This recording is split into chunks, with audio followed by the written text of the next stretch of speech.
আমাদের অনেক ভাইরা আছে যারা দেরিতে ইফতার করে, তারা মনে করে যে দেরিতে ইফতার করলে রোজাটা সুন্দর হবে, আরো মজবুত হবে।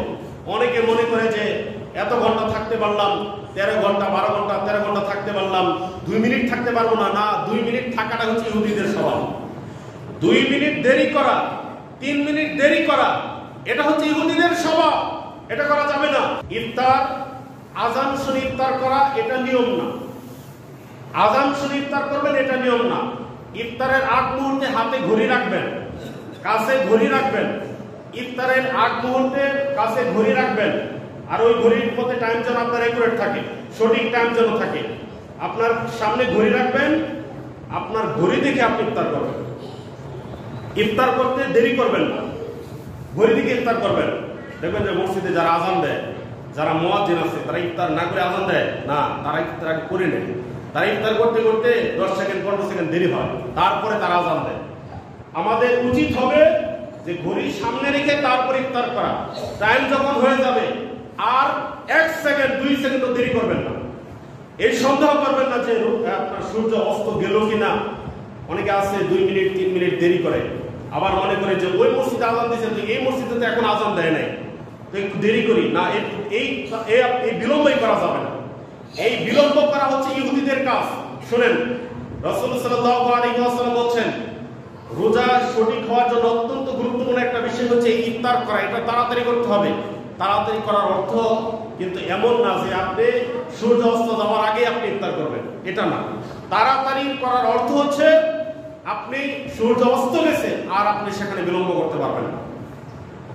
ইসলামিক ফাউন্ডেশন থেকে বর্তমানে আপনার এই বছরে যেই তালিকাটা দেওয়া হয়েছে, যেই সময়টা বেঁধে দেওয়া হয়েছে, এই সময়টা সঠিক আছে। এই সময়টা সঠিক আছে। বিগত বছরগুলোতে আমরা যেই অবস্থা দেখেছি, তাদের যেই দশা দেখেছি, বেহাল দশা, যে তারা সূর্য অস্ত যাওয়ার আরো 3 মিনিট 4 মিনিট দেরি করে ইফতার করতো। আর তাদেরকে জিজ্ঞাসা করে বলা হতো যে আসলে আমরা সন্দেহ মুক্ত হয়ে আমরা ইফতার করতে চাই। জি না, ইবাদত বন্দিগিতে সন্দেহ করে ইবাদত বন্দিগি করলে ওই ইবাদত কবুল হবে না। উমর বিন খাত্তাব রাদিয়াল্লাহু আনহু থেকে বর্ণিত, রাসূল সাল্লাল্লাহু আলাইহি ওয়াসাল্লাম একদিন আপনার সূর্যাস্ত যাওয়ার সময় তিনি বাহিরে বের হয়ে বললেন, ইদা আকবালাল লাইলু মিন হাহুনা ওয়া আদবারা নাহার মিন হাহুনা। রাত পূর্ব দিক থেকে আসে এবং পূর্ব দিক থেকে এসে পশ্চিম দিক দিয়ে রাত চলে যায়। ওয়া গারাবাতিশ শামস, যখন সূর্য অস্ত যাবে ফাকাদ আফতার সাইম, তখন সিয়াম পালনকারী রোজাদার তখন ইফতার করবে। এই হাদিসটি রয়েছে বুখারীর 1954 নম্বর হাদিস এবং মুসলিমের 1100 নম্বর হাদিস। রাসূল সাল্লাল্লাহু আলাইহি ওয়াসাল্লাম বলেন, যখন সূর্য অস্ত যাবে তখন ইফতার করতে হবে। সূর্য অস্ত গেলে ইফতার করবেন। আযান শুনতে 2 মিনিট দেরি করবেন, 3 মিনিট দেরি করবেন, এরকম করবেন না। সূর্য অস্ত যাওয়ার সাথে সাথে ইফতার করতে হবে। প্রিয় উপস্থিতি, সম্মানিত হাজির, আরেকটা বিষয়, সেটা হচ্ছে রাসূল সাল্লাল্লাহু আলাইহি ওয়াসাল্লাম আমাদেরকে নির্দেশনা দিয়েছেন যে ইহুদিরা যেই কাজ করে তার বিরোধিতা তোমরা করো। ইহুদিরা যেই কাজ করে তার বিরোধিতা তোমরা করো। ইহুদিরা দাড়ি সাদা হয়ে গেলে সাদাই রাখো। রাসূল সাল্লাল্লাহু আলাইহি ওয়াসাল্লাম বলছেন যে না, তোমরা রঙিন করো, দাড়িটাকে তোমরা রঙিন করো, লাল করো। কালো করা যাবে না, কিন্তু কলব দেওয়া যাবে না, কালো করা যাবে না। কালো ছাড়া আপনি লাল করতে পারেন। রাসূল সাল্লাল্লাহু আলাইহি ওয়াসাল্লাম এটা বলেছেন যে ইহুদিদের বিরোধিতা করতে হবে। ঠিক একই ভাবে করে ইহুদি নাসারাদের উপর তাদের সময় রোজা ফরজ ছিল, কিন্তু তারা কি করতো? তারা ইফতারের সময় আল্লাহ তাআলা নিয়ম দিয়ে দিয়েছিল যে সূর্যাস্ত যাওয়ার সময় তুমি ইফতার করো না। এরা কি করতো? সন্দেহ করে এরা রাতে বেরিয়ে পড়তো। বেরিয়ে হওয়ার পরে তারা দেখতো আকাশে তারকা উঠেছে কিনা, আকাশে তারা উঠেছে কিনা। এই দৃশ্য দেখে তারপরে তারা ইফতার করতো। মানে তারা ইবাদত বন্দেগীটাকে কঠিন করতো।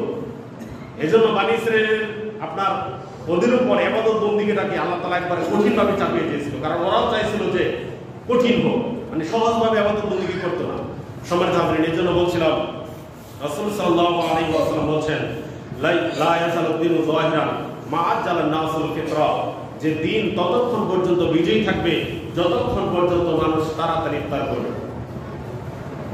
রাসূল সাল্লাল্লাহু আলাইহি ওয়াসাল্লাম বলেন, দিন ততদিন পর্যন্ত বিজয়ী থাকবে যতদিন মানুষ তাড়াতাড়ি ইফতার করবে। লিআন্নাল ইয়াহুদা ওয়ান নাসারা ইউখিরুন, কারণ ইহুদি নাসারারা দেরিতে ইফতার করে।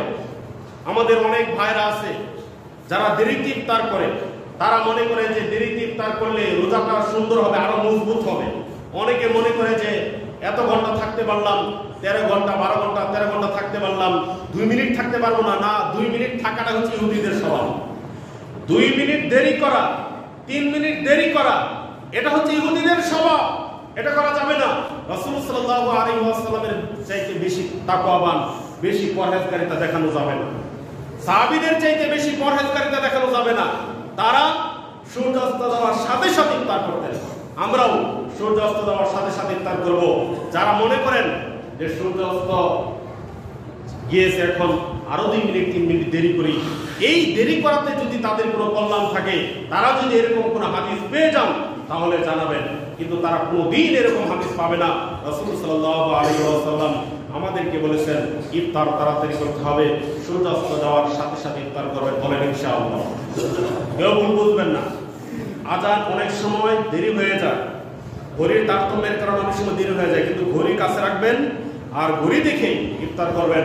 সূর্যাস্ত যাওয়ার সাথে সাথে ইফতার করবেন। টাঙ্গাইল জেলার জন্য যেই ইফতারের সূচি রয়েছে সেটা আপনার কাছে থাকতে হবে। আপনি রোজা রাখবেন, আপনি 30 দিন রোজা রাখবেন, আপনার কাছে ইবাদতের একটা লিস্ট থাকবে না। আপনার ওই কখন সেহরির টাইম শেষ হয়, কখন ইফতারের টাইম শেষ হয়, তখন এটা আপনার থাকতে হবে। এটা আপনার রুটিন, এটা থাকতে হবে। আপনি রোজা রাখবেন 30 দিন, আপনার এটা থাকতে হবে যে কখন ইফতার শুরু হবে, কখন সাহরি টাইম শেষ হবে, এটা আপনার কাছে থাকতে হবে। আল্লাহ তাআলা আমাদেরকে এই বিষয়গুলো বোঝার এবং মানার তৌফিক দান করুন। আমরা যেন সকলেই সুন্দরভাবে সিয়াম পালন করতে পারি, রোজা রাখতে পারি। আল্লাহ আমাদের সকলকে সেই তৌফিক দান করুন। আমরা সকলে আল্লাহুম্মা আমিন।